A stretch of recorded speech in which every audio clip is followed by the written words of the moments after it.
Hail, hail, the Celts are here, and we are getting ready, guys, for the third Glasgow Derby of the season, the second in the league, as Brendan Rodgers Celtic go through all the trials and tribulations of the season, competing on all fronts in all competitions, and they're starting to get that kind of, dare I say it, invincible kind of sheen around them, where no matter what the rotations are, no matter who's playing at centre-back, who's fit, who's available, who's on form, the team are just getting the job done. Whether it's from the starting 11 that the manager's selecting, or whether Brendan has had to tweak the team, alter the tactics in the match, Celtic have went from strength to strength all the way throughout this season. It has been a stellar 2024, and it's been a stellar 24-25 season to this point. League Cup's already in the bag, and I think this is going to be a game that is going to have not just Celtic fans but everyone connected to the club internally watering at the mouth at the prospect of really putting a mark down, really making a statement in this match to really show the divide between the two clubs, because all of our glory and success to this point is very much in stark contrast to everything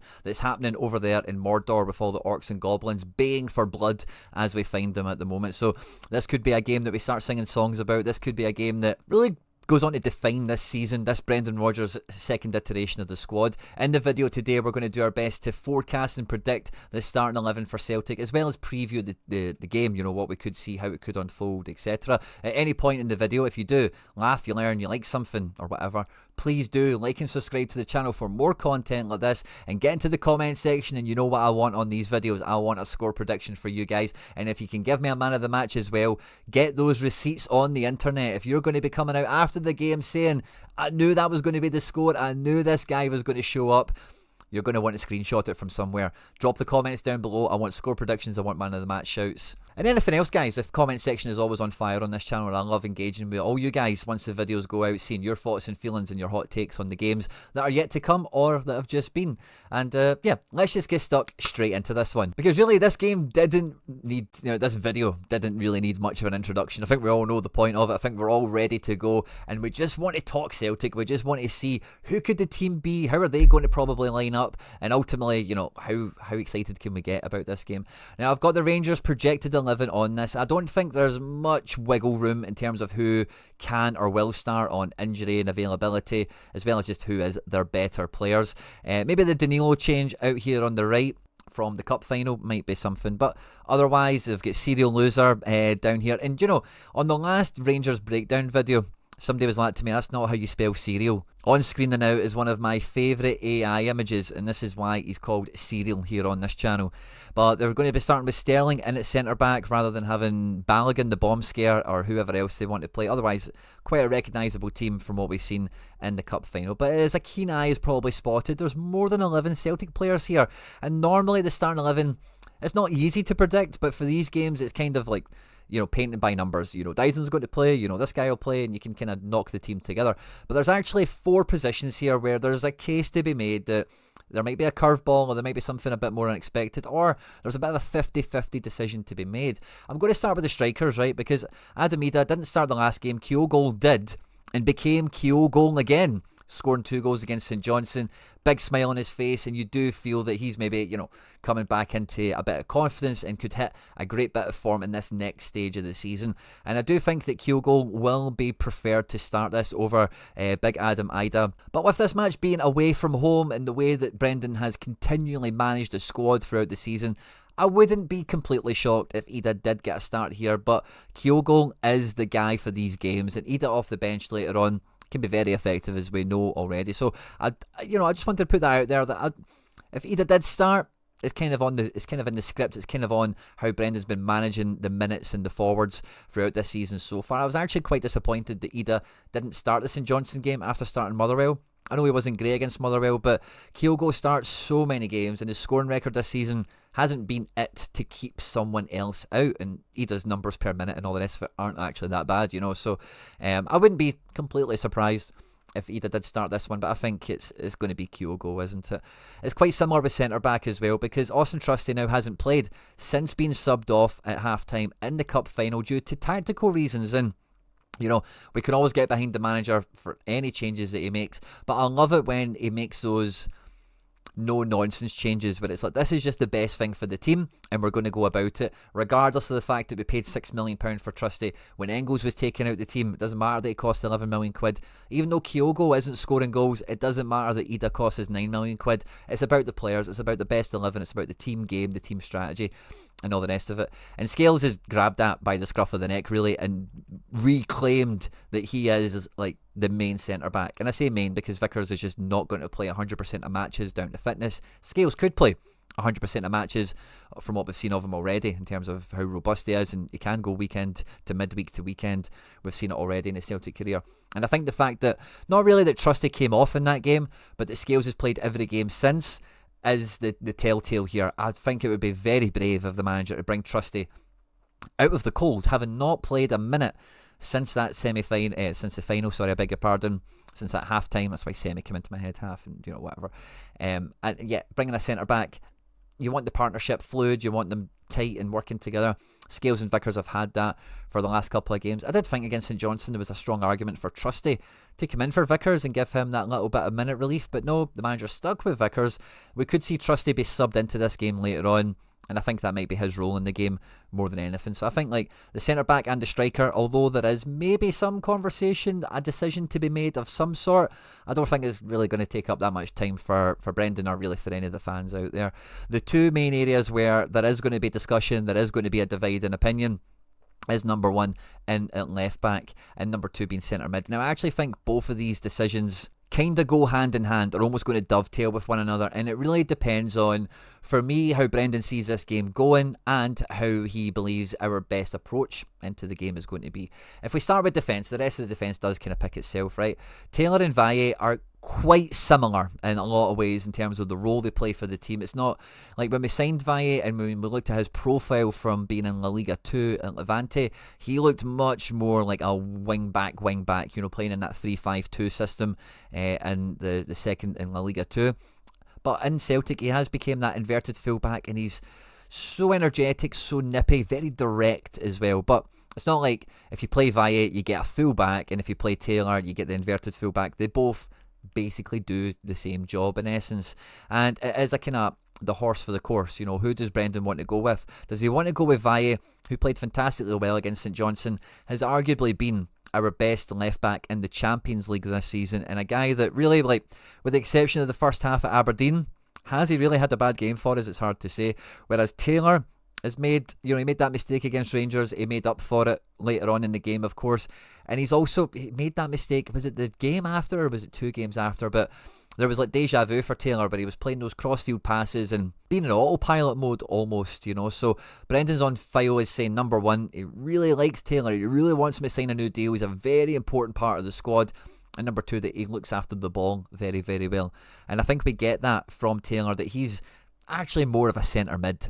Like, much more than Valle. He's much more of a centre mid in this team and in this structure. And yeah, it does affect the final third. He does support the attack. He does get involved in goals and assists.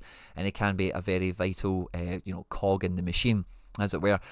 For me, I think this is going to be a difficult one because there's no loyalty to be had with either one of these players. I don't think Valle will be a Celtic player at the end of this season. I just think this is like his year on work experience, as it were. At a Champions League club, can he cut it, playing all these games and as much as he's selected for, and the demands, the pressure of being in this environment a la Barcelona.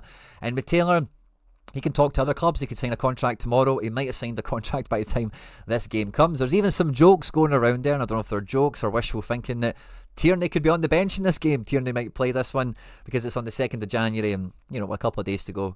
Crazy deals have happened before. You wouldn't completely rule it out, I suppose. But like the point of this is, there's not like, oh, well, Taylor's on a 5-year contract, this guy's on loan, obviously Taylor is number one.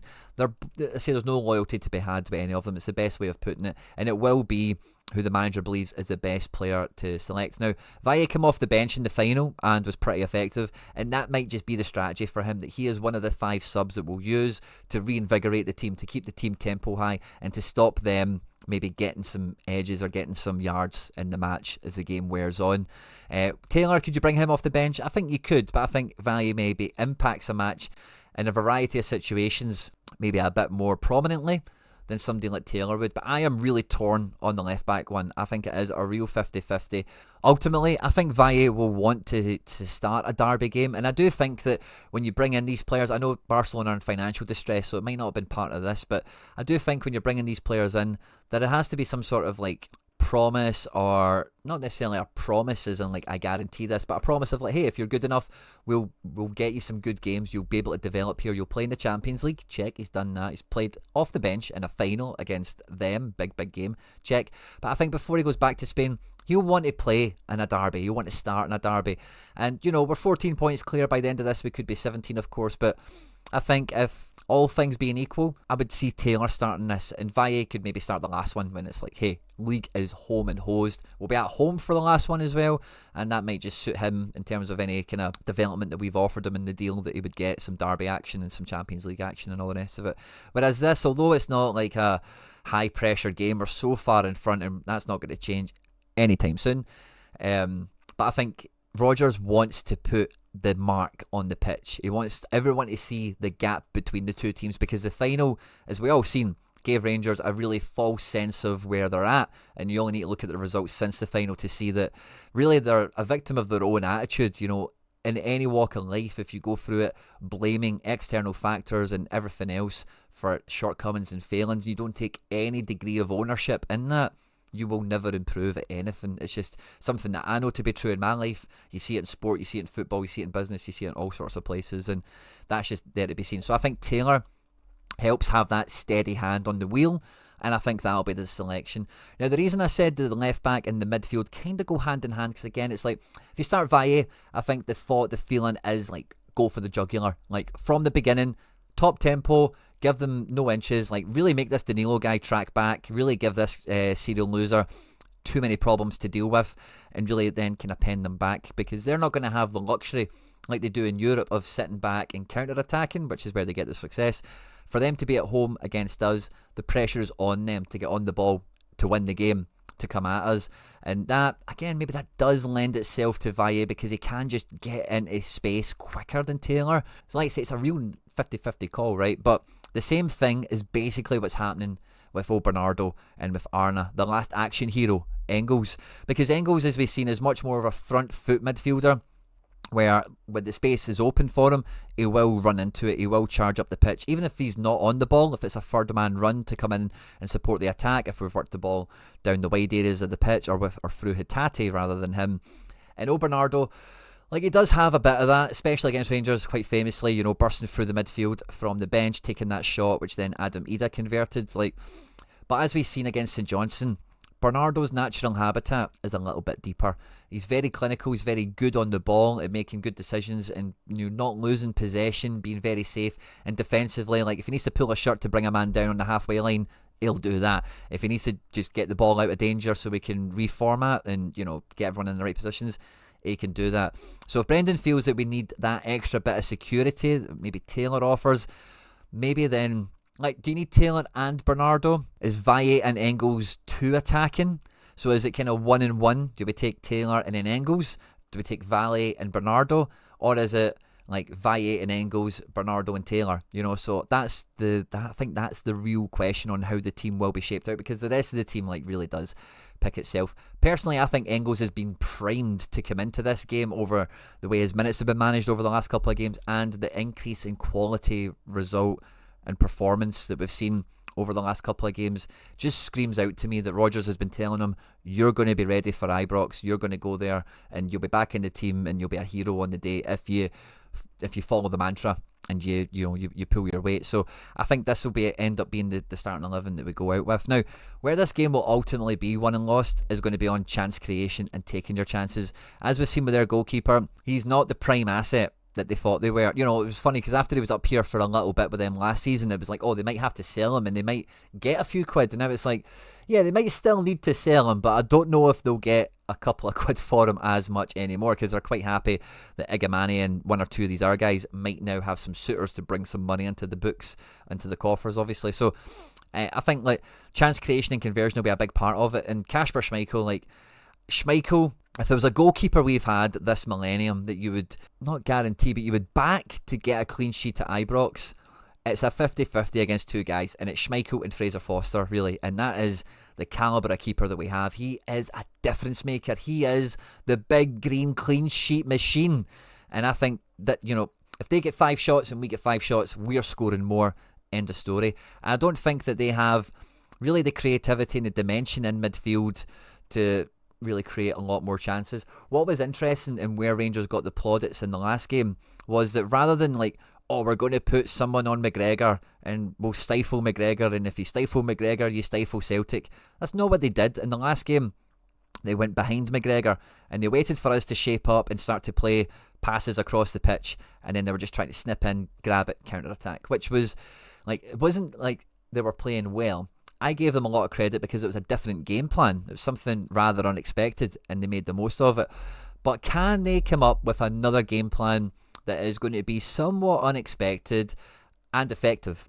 And I just do not see that happening in a month of Sundays, to be quite honest with you. They were quite happy to let Hadji kind of not be he was in the centre, but he would double up with whatever side of the pitch the ball was on, and then try and attack on through there. And I think that'll be quite similar. So there will be big pressure on Diamande, who was stuck to Tate like a rash at Hampden, and Raskin to really keep it tight, be effective on the ball, and then try and capitalise on any spaces that we do leave in and behind. But I don't think this is going to be a game where they'll have large periods of possession. I don't think this is a game where they're going to be really dominating, really raining down on our goal. I think this match is going to be quite tight margins, and it is going to be about chance conversion. I think there'll be a spell in the game where we get a couple of shots, there might be a chance for they get a corner and then a throw in or something, and a lot of their players are going to have to work so hard off the ball, harder than they're used to, especially compared to Hampden, because at Hampden they were getting goals, they were getting rejuvenated. And, I really just don't see that being the case in this game. With Daizen Maeda on one side against Tavernier, who obviously is terrified of him, and Nicholas Kuhn against this little hefty guy. I say little, he's actually quite tall for a left back, but he's not that good. I was speaking to some Rangers fans and they're telling me, oh no, he's a player, he's actually pretty good. I just don't get it. I don't see it. Our wide areas are just going to be so effective, and it is our strength, is these areas. Tate's normally out here, we'll have Taylor here. Their biggest chance of success, their biggest route to goal is going to be counter-attack. Whenever we do get into these positions where we do string together 10-11 passes, we build the web, we put everyone where we want to, and then we look for that clinical bit of space to try and cut them open and get the chances away. Whereas with us, we can do that as well. If there's a moment in this game where, or a couple of moments or an extended period of time where we are being a bit deeper, we have to be a bit more defensive. We have Engels and Hatate coming back in here very capably. And then with the front three that we've got, we can play that game too, where we can counter-attack and burst into space. Of course we can. But we can also play from open play. We can also rip them apart, going from left to right and looking for the spaces. And with Arne Engels on corners, we actually have some amazing set-piece delivery that the likes of Scales and maybe Ida from the bench, one or two others, like Big Vickers is going up now, where we can be causing them proper problems. Excuse the pun. We can be causing them some proper problems, and with the only actual centre-back that's in the squad. So I just can't see in any different way from this how failing an absolute catastrophe, an absolute implosion, that we don't come out of this game with the win, which is why me and so many other Celtic fans are so confident. And Celtic fans around there are everywhere are so confident now that in my comment section on live chats and all the live streams I'm involved in, I'm seeing people talking about the bets they'll be putting on and all the rest of it. And games like this for me, the top thing to be looking at, and gamble responsibly. I don't condone, I'm not a gambler myself or anything anymore, but handicap betting is my favourite in this one. Just take a goal off Celtic before you come into this one. Celtic are -1, Rangers are 0.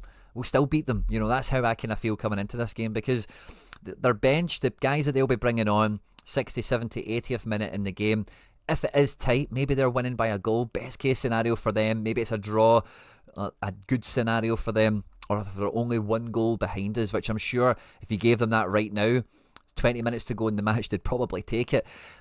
They don't really have that. Whereas with us, if we start Taylor, we can bring on Valle. If we start Engels, we've got Bernardo. If we start Kuhn, Kyogo and Daizen, we've still got, well, fair enough, it's Yang now because Forrest is injured, but we've still got Palma, right, okay, whatever. But we've still got Ida. We've still got Ida, so we've actually got some changes on the bench. Luke McCowan as well, how could I forget? Luke McCowan, chocolate bar. But we can put energy back into the midfield, we can shake up the defence, trusty for Vickers, we can put on a different style of attacker, just as hungry to score, has scored in this fixture already. It only points to one result for me. Now, I am on record already, and I will continue to be on record as saying I think this is going to be maybe not historic, but a very noteworthy scoreline. Songs could be sung about it, is all I'll say. And I think we're going to go out, and I think the clean sheet is there. Will we get the clean sheet? I'm not as confident on that, because it is a derby, it is away, they could get a shitty penalty or a spawny goal. Like, the goal they got was really against the run of play of us being an autopilot, if you think to the opening goal in the cup final. So I don't rule that out. But I do fancy us for a clean sheet. I wouldn't say with absolute confidence that it will happen, but I fancy it. I think we are going to do it. I think Schmeichel's going to have one of his best games, and I think he'll really relish the atmosphere, the situation, the cauldron, everything that goes around the pantomime of this game in general. And I think, honestly, we've got goals all over the pitch. I think Celtic are going to win this by, I want to say 5-0, but I actually think it's going to be more like stellar than that. But I can't bring myself to say 6 or 7-0 out loud, because doesn't feel like a real scoreline in a game like this, because it just never is that extravagant, is it? But this one really could be. Imagine Kyogo gets a couple of goals in the first half, so does Dyson, gets one or something. We go into half time 3-0, get a quick goal after half time, you make a few subs from the bench. You know, once it goes to 2 or 3, like, the stands are going to empty, the confidence will drain out of them. Big Phil will be sitting there like counting his paycheck already for his payoff that he'll be waiting to get. And like, it could be a big game where they actually fold once the pressure comes on, once the goals go against them. The first goal will be quite crucial. It'll be really tense before the first goal does go in, whether it's for them or for us, of course. But yeah, I'll stick with 5-0. It's quite a nice scoreline to say as a prediction. And if it's 6, then I'm sure you'll all forgive me. And if it's 7, then who cares? And as I'm looking at the team here, like, genuinely, like, there's probably about 6 contenders here for who you'd project to be man of the match. It could be Top Hun, Skelper, Dyson. It could be Kyogo, just if you got a hat-trick or a couple of goals or something. It could, of course, be Nicholas Kuhn, who could be the master creator in this game. Never mind the midfield, Engels, Hatate, McGregor. Every one of them could be the most important and match-winning player on the day. And in defence, like, Vickers, we would need to be really busy defensively for Vickers or Schmeichel to get man of the match. Same with probably, maybe Alistair Johnson will have both sides of the game to play. We might see Johnson affect the final third, and he could be really good at stifling their main creative threat. But I think Scales could be in with a great shout at man of the match, depending on how the game shakes out. Maybe not for Taylor. But I think the way everything's went, you know, over the last month or so, I think if I was to pick someone, I'm going to pick Hatate to go on and have a man of the match performance in this one. I'm very much looking forward to the game. I can't wait to catch your comments on this one, guys. Get those receipts in there for what your score predictions are, who you think will become man of the match. And if I was going to say if you're going to the game, but you won't be. But no matter where you're going, stay safe. It could get as low as -17 out there. Make sure if you're driving somewhere, you've got your phone fully charged, there's a bottle of water in the car, and all that good stuff as well. But wherever you're watching the game, I hope you have fun, drink responsibly, gamble responsibly, wherever you get up to, you know, all those shenanigans. On screen are now some other stuff that we've made on YouTube that YouTube thinks you might enjoy. Don't forget to hit the subscribe button for more content like this. Hail, hail, and on the hoops!